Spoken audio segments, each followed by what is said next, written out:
هنتكلم عن مسابقة التربية والتعليم. الناس اللي ملهاش انها تقدم في مسابقة التربية والتعليم اللي هم الآداب والأزهر وتجارة وعلوم وتربية عام.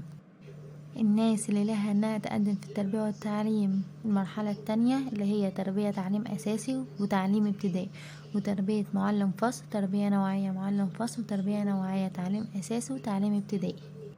طيب ايه الورق المطلوب؟ قال لي اول حاجة صورة شخصية، بطاقة شخصية سارية، فيش، وده هتروح عند اي سجل مدني او تروح تطلع ايه الفيش وقول لهم هقدم تربية وتعليم اساسي، تربية وتعليم او تنظيم وادارة او مديرية التربية والتعليم، والتلاتة يمشوا.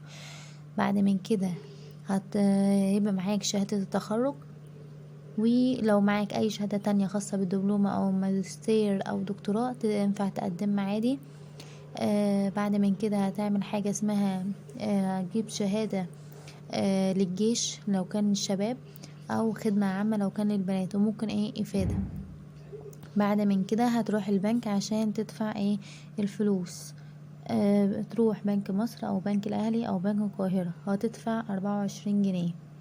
والافضل ان انت ايه تروح يوم 23/2 عشان ما نرجعش في دوامة ايه اعادة التاريخ والحاجات دي.